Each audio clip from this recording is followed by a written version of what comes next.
ini kayaknya cuman dikasih aja nih hadiah nih gitu, oh ini nggak sesuai nih. Mungkin dari 100% komisaris yang ada, bahwa ada 50% kali ya, yang ditunjuknya karena sebagai bentuk balas budi, ya mungkin aja.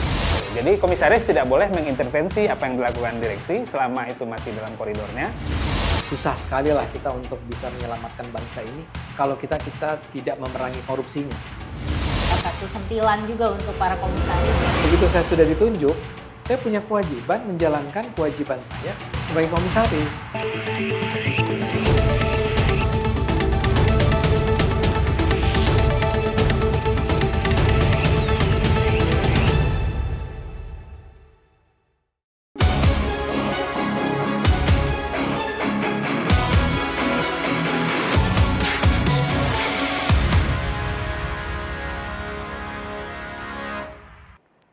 Ya rekan bisnis, kembali ketemu lagi kita di Obrol Bisnis mengenai penunjukan komisaris BUMN tanpa kompetensi. Benarkah demikian? Kalau tadi saya di penghujung segmen yang pertama saya bilang sebenarnya ada nggak sih standar khusus untuk menjadi komisaris BUMN gitu ya? Apakah harus minimal S1? Ternyata nggak juga gitu, ada yang enggak. Apakah harus menguasai bidang yang di sektor BUMN tersebut? Ternyata nggak juga. Di sini kan ada Pak Ade nih. Kalau boleh saya sedikit aja nih ya mengenai Pak Ade. Ini kan beliau ini sudah kita kenal sebagai ahli di bidang komunikasi. Dulu S1 di UI, lalu S2 di Florida State University, lalu kembali lagi mengambil doktoral di UI lagi, lalu juga lebih banyak dikenal sebagai expert komunikasi lah yang sering bersuara di media, di publik dan lain sebagainya. Nah, boleh sedikit aja nih. Waktu Pak Ade pertama, sebelum situ deh. Kok Pak Ade itu tahu dan ketika ditawarkan menjadi komisaris tuh gimana ceritanya? Ini seru juga sih, saya ditelepon oleh, saya lupa persisnya ya, tapi dari PLNNP sendiri kan. Dia mengundang saya untuk hadir dalam serah terima jabatan menjadi komisaris PLNNP. Diundang, maksudnya langsung Pak besok datang ya gitu? Awal pekan depan ini akan ada serah terima jabatan, Bapak sebagai komisaris PLNNP. Nggak ditanya dulu gitu, Pak ini dengan Pak Ade apakah Ya, bersedia nih? mungkin mereka menganggap bahwa nggak mungkin lah Ade Armando ini dikasih posisi sebagai komisaris menolak. Jadi dia mengatakan, Pak kita baru aja menjalani sebuah RUPS, jadi rapat umum pemegang saham. Pemegang sahamnya PLNNP itu PLN. Ya. Diputuskan bahwa Bapak menjadi salah seorang komisaris. Ya. Ya saya sih kemudian nanya ke sejumlah orang, bener nih, saya dipilih jadi komisaris, dan orang yang saya tanya juga jawab, hah? Oh ya syukurlah, selamat ya, kayak gitu. Agak misterius ya berarti dan agak lebih kayak udah instruksi aja gitu. Sehingga sampai saat ini kalau Anda tanya misalnya nih, yang menunjuk Anda sebagai komisaris tuh siapa ya? Jawaban saya adalah konsisten, rapat umum pemegang saham PLNNP. Yang adalah PLN, para direksi PLN. Oke. Tapi balik lagi Pak Ade, ketika pertama ditunjuk lalu sudah serah terima dan lain sebagainya, apa yang waktu itu langsung dilakukan? Pak Ade cukup merasa berkompeten nggak sih untuk menempati posisi komisaris itu? Dengan latar belakang komunikasi itu tadi ya? Ya, kalau berkompeten saya sih tidak ingin untuk menyombongkan diri, tapi saya merasa sangat kompeten ya. Kenapa tuh Pak? Enggak kan, karena begini ya, komisaris itu adalah sebuah posisi yang persyaratannya adalah orang-orang yang akan bisa melakukan dua hal, mengawasi dan memberi nasihat kepada perusahaan yang Anda awasi itu. Oke? Karena itu kita harus berpikir tentang kebutuhan si perusahaan ini apa sih? Apakah kecakapan teknis, jadi masukan-masukan yang technicalities, atau masukan-masukan yang terkait dengan gimana caranya agar perusahaan ini berjalan dengan baik ya, dan atau yang kembali yang seperti saya katakan tadi, gimana caranya ya agar uang yang beredar di perusahaan ini tidak dikorupsi, karena ini adalah sebuah perusahaan ya BUMN kan, milik negara, ya, menggunakan dana yang terkumpul dari masyarakat menjadi bagian dari, saya nggak tahu apakah salah atau tidak saya mengucapkannya. Ini kan kaitannya sama APBN gitu ya. Uang rakyat gitu loh kira-kira. Buat saya merasa bahwa kalau itu kewajibannya sangat bisa saya lakukan. Karena kan latar belakang saya bukan hanya sebagai ahli komunikasi yang hanya di dalam lembaga-lembaga pendidikan ya. Saya sendiri pernah menjadi anggota misalnya KPI, Komisi Penyiaran Indonesia sebagai komisioner. Dan saya pernah menduduki berbagai posisi di berbagai perusahaan swasta lah ya, atau NGO untuk mengelola lembaga-lembaga tersebut ya. Ada perusahaan luar negeri juga pernah ya. Jadi kalau persyaratan dalam hal itu, saya merasa saya cukup yakin bahwa saya bisa menjalankan peran itu. Tapi kemudian tentu saja saya tidak terlalu kenal dengan PLNNP, maka saya menggunakan AI untuk belajar tentang apa sih persoalan dengan PLNNP.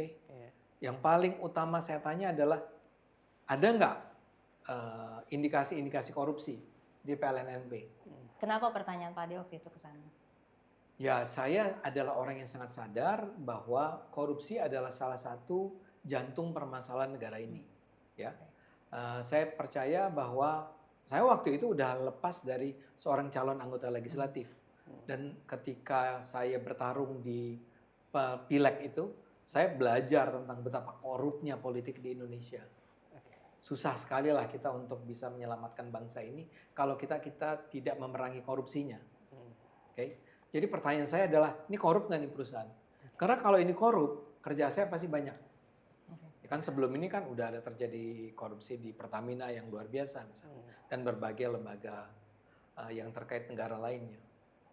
Dan alhamdulillah jawabannya si ChatGPT adalah tidak ditemukan indikasi penyalahgunaan uang negara di PLNNP. Bang, kalau menurut Abang, nanti kita bicara kompetensi komisaris gitu ya. Menurut Abang, prioritas top 5 lah, prioritas kompetensi bagi seorang komisaris itu versi Abang gimana? Ya, tadi Abang basisnya komunikasi gitu ya. Itu peringkat berapa itu kalau komunikasi, keahlian komunikasi sebagai komisaris? Nomor 5. Nomor 5. Yang di satunya apa, Bang? Kalau dibilang 5, langsung. Itu nggak terlalu penting-penting amat gitu ya. Tapi nomor 1 menurut saya adalah karena persoalannya adalah melawan korupsi, ya bersih. Bersih ya, ada integritas ya berarti ya. Jujur, ya berintegritas. Ya. Kedua adalah kemampuan memanage ya. Pengetahuan lah, paling tidak bukan secara operasional Anda akan memanage perusahaan ini, tapi Anda paham dengan logika manajemen. Ya. Nah dalam ini lagi-lagi saya harus ulang ya, saya pernah menjadi anggota komisi penyiaran, saya menjadi anggota redaksi di sebuah surat kabar yang cukup besar di masanya gitu ya. Kemudian saya menjadi pemimpin LSM, saya bekerja di perusahaan asing dan macam-macam kan. Itu jelas membantu saya untuk bisa memahami orang ini memanage perusahaan dengan benar nggak ya? Ya. Nomor 3 barangkali yang Anda katakan dari Mas Kodari tadi ya, akal sehat. Akal sehat. Anda Anda ngerti lah ini main-main nih ya. Ini persoalannya adalah sebetulnya Anda mengerti masalahnya tapi Anda berusaha melarikan diri dengan menjawab dengan jawaban-jawaban yang sebenarnya berbeda dengan apa yang ditanyakan. Itu delik hukum lah Bang ya. Apa? Mengetahui sesuatu tapi menyembunyikan itu delik hukum tuh. Itu delik korupsi ya. Ya, tapi kalaupun nggak sampai ke hukum gitu ya, tapi enggak, ya itu dalam hukum namanya culpa. Dalam kewenangannya, jadi itu bagian dari mens rea. Jadi harusnya dia melakukan sesuatu tapi tidak melakukan sesuatu. Padahal dia berwenang melakukan itu. Nah, itu dia terlibat korupsi. Ya, saya bahkan nggak berani mengatakan itu ya. Tapi Anda paling tidak Anda udah bisa menangkap ada indikasi nih. Ada yang salah nih ya. Ada yang salah nih. Kayaknya ada apa deh. Walaupun mungkin belum tahu. Belum tahu. Kita cuma merasa bahwa masa sih gitu kan. Kan paling tidak itu adalah sesuatu yang harusnya Anda kejar lah ya. Keempat barangkali adalah Anda harus berani. Ya, saya tidak ingin mengatakan berani itu nomor 1 karena berani itu sebetulnya tidak terlalu penting, tapi menjadi menentukan ketika Anda udah tahu bahwa ada sesuatu yang nggak beres. Sebagai orang yang jujur Anda mengatakan ini korup nih. Dengan akal sehat Anda sudah menemukan bahwa mestinya nggak gitu. Tapi kemudian Anda memilih untuk ya mendingan kita diem aja lah. Itu tadi, itu menjadi kulpa itu tadi. Nah, tapi Chief, kalau dari perspektif tata kelola perusahaan, tadi kan Pak Ade menyebutkan oke ada 5 gitu. Tapi sebetulnya kalau dari perspektif tata kelola ya itu sejauh mana sih harusnya ada kesesuaian latar belakang lah minimal gitu. Saya ingin pertama kenalkan dulu sebagai founder dari Center for Quality, Resilience and Sustainability, CQRS Indonesia, yang memang mempromot good governance, risk management, compliance management, serta sustainability. Ya, tadi Abang bilang harus tunduk pada aturan, itu compliance management gitu ya. Itu kompetensi. Jadi kalau bisa dikatakan, kalau versi saya, mungkin terjemahannya bisa sama yang Abang tadi. Good governance itu basisnya integritas. Ya, good governance itu basis utamanya integritas, karena ada transparansi di situ, karena ada fairness di situ. Jadi good governance Indonesia itu prinsipnya ada tarif ya, transparansi, accountability, responsibility, independensi, serta fairness atau keadilan. Dalam kita membuat suatu kebijakan, baik kita sebagai komisaris maupun direksi, itu harus memperhatikan minimal 5 itu tarif tadi. Adil nggak sih kalau kita melakukan ini? Transparan, kita bisa transparansi nggak sih gitu ya? Itu screening nilainya gitu. Dalam menilai suatu kebijakan apapun yang diambil, baik di level komisaris maupun direksi. Nah, itu kita sebut sebagai good governance.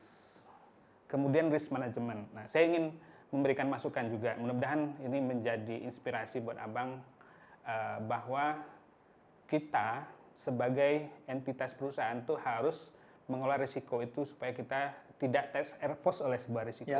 Dalam kasus Nusantara Power, supply chain Abang cuma satu. Supply chain dari Nusantara Power hanya satu, Pertamina, PLNEP. Dan itu dalam kalkulasi risiko itu berbahaya. Itu konsentrasi risiko, risk concentration namanya. Ya, kalau kita berkaca pada Chandra Asri misalnya yang baru-baru ini mendeklar bahwa dia tidak mampu mensuplai produk kepada konsumen karena Selat Hormuz terganggu, itu karena dia terkonsentrasi suplainya pada minyak dari Hormuz gitu, atau minyak dari Tengah. Itu harusnya bisa dihindari kalau dia mendiversifikasinya. Ya, bahasa awamnya itu jangan simpan telur di satu keranjang gitu ya. Ya, artinya kita harus diversifikasi nih keranjangnya. Abang sebagai komisaris sih harusnya punya ya bisa jadi legasi Abang untuk perjuangkan Nusantara Power ini jangan hanya bergantung sama harus diberikan kewenangan kepada Nusantara Power untuk bisa mencari kanal lain di luar kalau PTMP tidak bisa memenuhi. Apakah bentuknya nanti selisih itu diklaim kepada atau kepada negara, selisih biaya yang ditanggung oleh karena memang kalau beli keluar kan pasti harganya lebih mahal gitu kan. Itu bisa bentuknya reimburse kepada negara, atau mekanisme yang harus kita ciptakan supaya Nusantara Power tidak bergantung pada satu-satunya. Itu dari sisi manajemen risiko, dan juga mungkin juga tata kelolanya. Dalam level yang lebih besar itu tata kelola gitu kan. Bahwa kita menciptakan ekosistem yang sehat. Dan kata lain sebetulnya lebih menguntungkan. Ini pikiran yang baru aja belakangan terpikir, lebih menguntungkan kalau ada multiple penjual, supplier. Dan kata lain daripada hanya EP, ya mendingan kembali ke masa lalu. Ya kan ada penambang. Karena dulu begitu ya, jadi langsung sebelum 2020 itu langsung menjual ke. Cuman memang jadinya agak semrawut kali ya. Siapa menjual kemana pengawasannya mungkin pada waktu itu. Mungkin saya belum sempat mempelajarinya secara tapi jauh. Dengan kondisi sekarang ini berbahaya banget juga ya, karena ketika sedang diperkarakan ini kan ada kemungkinan justru jadi pasti ada hambatan nih untuk supply nanti si ke NP. Ya kita sebetulnya udah jaminan supply-nya kan udah ada nih dari EP. Ya LP masih harus menjalankan kewajiban itu kan. Itu tetap jalan. Cuman memang akibatnya barangkali kita mengalami kesulitan untuk mudah-mudahan enggak ya, karena janji mereka komitmen teman-teman NP adalah tahun ini nggak akan terjadi nih kekurangan supply listrik gara-gara batu baranya nggak mencukupi. Bahkan yang menarik juga katanya PLN sendiri akan mendirikan penambang batu bara sendiri. Iya. Oke. Jadi penambang batu bara cuma pakai logika tetap ada IP. Iya, iya. Nah, tapi kembali ke penjelasan Anda, Mm, saya setuju tuh dengan apa yang Anda katakan. siap. Nggak boleh terlalu bergantung hanya pada satu supplier. Betul, Iya. betul. Iya. Risiko Satu yang- lagi Bang, kita tadi kan kita bicara governance, risk management, compliance management, sama sustainability. Nah, yang lag juga walaupun apa namanya sustainability reportnya relatif bagus ya Nusantara EP, tapi menurut saya ke depan perlu ada plan yang clear dari PLN NP, Kami ya, Totalan kami. ya, Penelan Nusantara Power, untuk berkontribusi besar dalam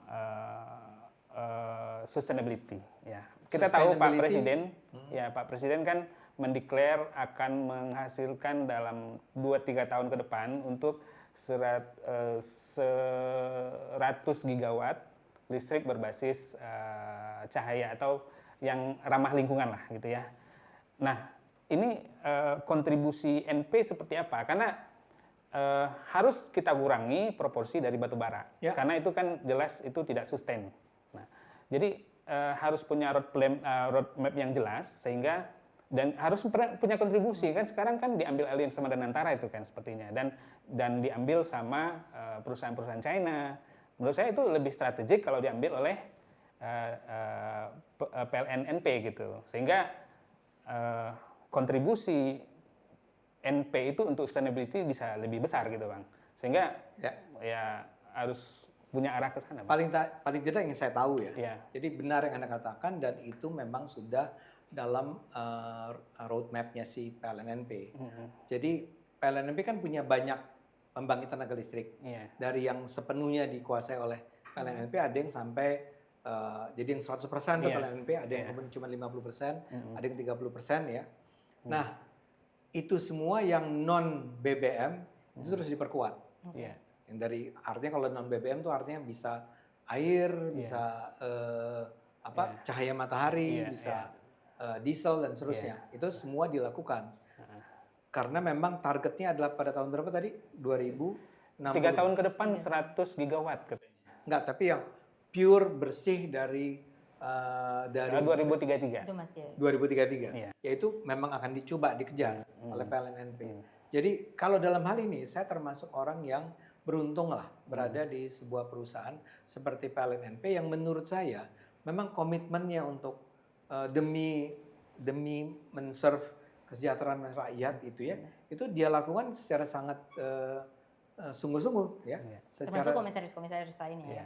Nah, iya, saya senang bahwa saya bekerja sama dengan sejumlah komisaris lain yang juga punya keseriusan yang sama. Iya. Ya, kami itu komisaris-komisarisnya ada saya, ada komisaris utamanya itu adalah orang yang tadinya berada di posisi direksi PLN. Ya, sangat paham tentang persoalan perusahaan PLN dan dia karena adalah mantan direksinya PLN bisa ngomong secara eye to eye gitu. Jadi duduknya sederajat gitu dengan para direksi, itu membuat kita sangat percaya diri. Ini direksi yang memimpin sebuah perusahaan yang laba bersihnya 13 triliun gitu kan. Kan berhak merasa sombong, tapi kita enggak, enggak minder gitu ya, berhadapan dengan direksi semacam itu. Nah, jadi ada yang itu, ada yang datang dari staf khusus atau ahlinya dari Pak Bahlil, ada mantan Kapolda yang juga sangat lurus, sangat berintegritas, sangat paham tentang korupsi-korupsi yang terjadi di lapangan itu seperti apa. Saya betul-betul enjoy berada di sana. Oke, berarti saya boleh rangkum dikit ya bahwa mungkin kalau dari tata kelola perusahaan mungkin faktor integritas menjadi sangat utama. Saya setuju. Dan latar belakang mungkin bukan salah satu faktor utama, tapi mungkin akan lebih baik jika dalam Dewan Komisaris itu ada berbagai latar belakang yang bisa saling melengkapi, kurang lebih kayak gitu ya. Kita akan lanjutkan lagi usai jeda berikut 1 menit.